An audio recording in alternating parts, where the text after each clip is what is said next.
मनुष्य शरीर में ये स्वभाव है कि उसको जो भी भोग सामग्री अनुकूल लगती है उसमें उसकी आसक्ति हो जाती है।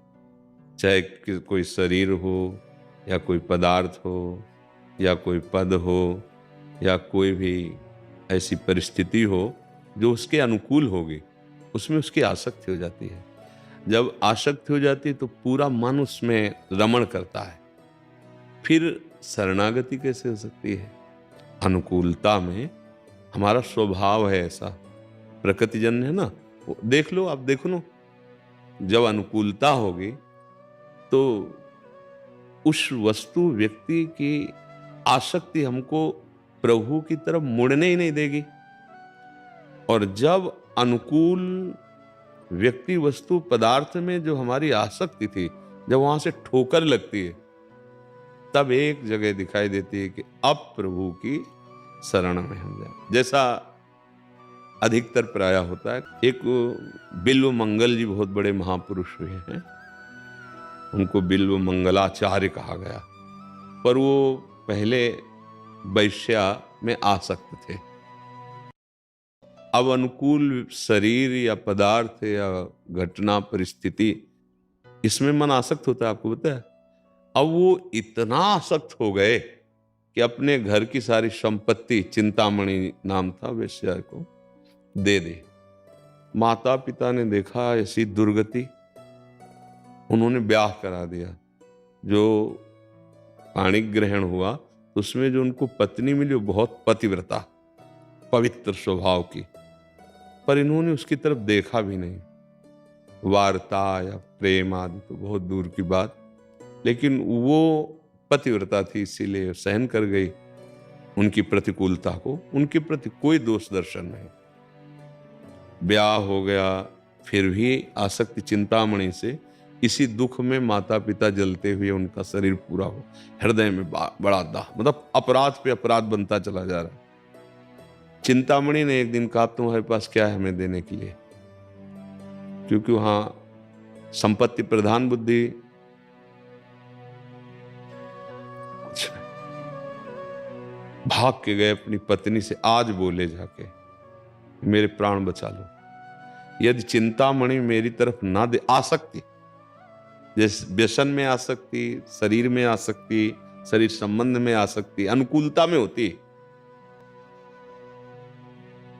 पत्नी ने कहा, क्या सेवा मैं कर सकती हूं? अब मेरे पास सुहाग का मंगल सूत्र रह गए, एक दो चिन्ह, वो भी ले लीजिए आप। ले लिए, पास लेके गए। कहां से लाए?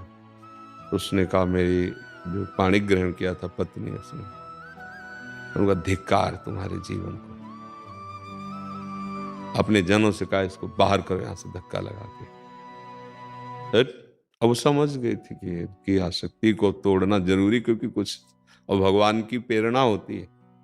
जिसका मंगल करना होता है उसे प्रतिकूलता मिलती, पक्का मिलती है। अब वो जिससे इतना आसक्त थे उसके ऐसे वचन, पूरा जीवन दे दिया, सब कुछ दे दिया, निकाल इनको यहां से, धक्के मार के बाहर कर। सब कुछ दे दिया, निकाल इनको यहां से, धक्के मार के बाहर कर। मेरा जीवन कितना पाप में है, कितना निकृष्ट मेरा जीवन है, हाय अब क्या करूं। मतलब आग जो हृदय की, वो वही जानता है जिसकी आसक्ति होती है। जिससे आसक्ति है वो ठुकरा दिया। अब तो जब किसी को कोई रास्ता नहीं मिलता तो संत जन मिलते हैं फिर, क्योंकि वो एक रास्ता होता है। फिर वो किसी संत महापुरुष के चरणों में गए और बहुत रोए, भगवान अब तो उन्होंने कहा, तुम्हें चिंता नहीं करनी, बहुत प्यार करते हैं भगवान श्री कृष्ण। नाम दिया, मंत्र दिया, और वो बैरागी भी बन गए कि अब था ही नहीं कुछ संसार में, चित्त की शांति भगवान के चरणों में होगी। ऐसा वर्ष 2 वर्ष उस आश्रम में रहकर बढ़िया साधन किया, क्योंकि दुखी चित्त था ना। अब उसको तो कुछ चाहिए, तो भगवान का सहारा मिला। अब वहां से उन्होंने कहा कि मैं वृंदावन जाना चाहता हूं, क्योंकि जिनका हम नाम जप कर रहे हैं, जिनके अब हमारा कोई है नहीं, तो मैं उन्हीं के धाम में जाकर रहूंगा। तो संत भगवान जो गुरुदेव थे, आदेश कर दिया, वहां से चले वो। तो कुछ ही कोस चले होंगे, तो वहां एक मंदिर दिखाई दिया, तो सोचा यहाँ मध्याह्न विश्राम कर लें। तो वहां कोई नववधू आई थी मंदिर में पूजा करने, प्रायः माताएं बहनें जाती रहती हैं। तो अब भगवत पूजा में तो घूंघट तो रखा नहीं जाएगा, तो ऐसे करके मन जी ही उसको देखा तो उनको पूरी चिंतामणि की आसक्ति थी ना, पूरा चेहरा चिंतामणि जैसा दिखाई, फिर पागल हो गए। आसक्ति एक अपना स्वरूप है, आसक्ति का बड़ा प्रबल रूप है।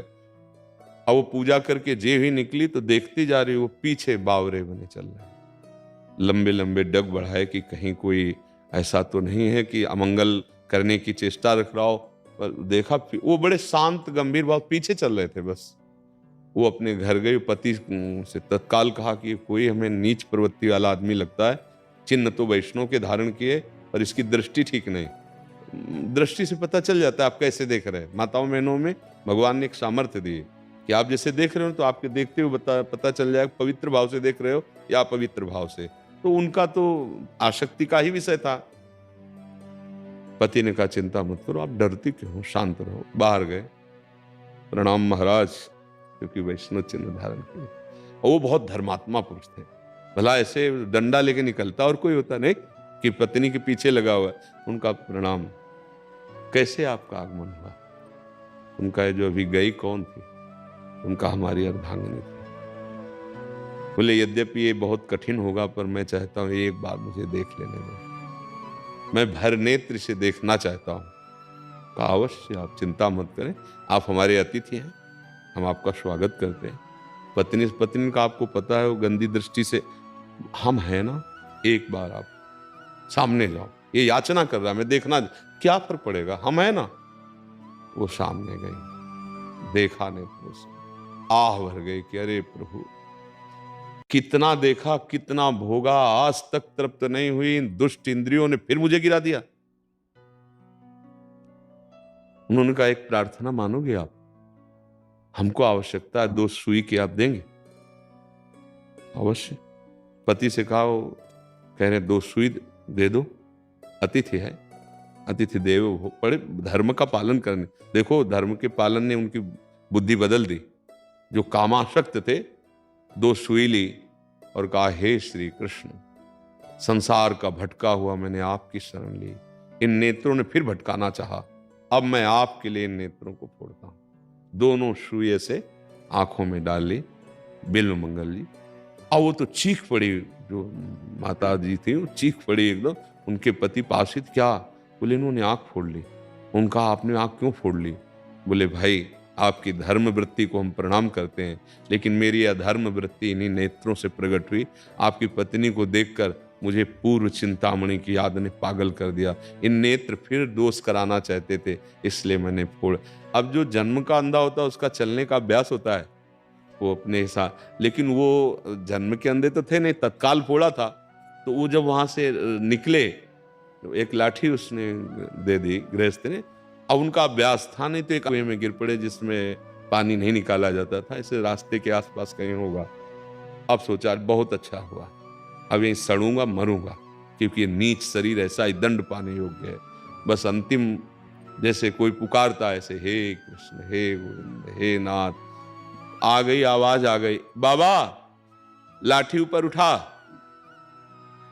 इतनी अमृतमयी आवाज किसकी हो सकती? देखो हमारे प्रभु का स्वभाव, कोई कैसा भी हो, अपिचे सुदुराचारो भजते माम अनन्य भाग। जे ही लाठी ऐसे उठाई। अब उन्होंने विचार किया कि कुएं में कोई हाथ लंबा करके लाठी, इसका मतलब अजान बाहु बहुत, जिनकी विशाल भुजाएं, जैसे चरण बढ़ाया तो ब्रह्मलोक तक गए ना, वामन अवतार, समझ गए कि वही है जिनकी मैं आश्रय वृत्ति धारण की। तो ऐसे बहुत प्रवीण थे, लाठी ऐसे करके हाथ पकड़ा, भगवान ने हाथ छुड़ा लिया। तब उन्होंने कहा हाथ छुड़ाए जातो निवल जान के मोह, और हृदय से जब जाओगे तो अब सबल सराहूं। तो भगवान का उनको साक्षात्कार हुआ, दिव्य नेत्र प्राप्त हुए।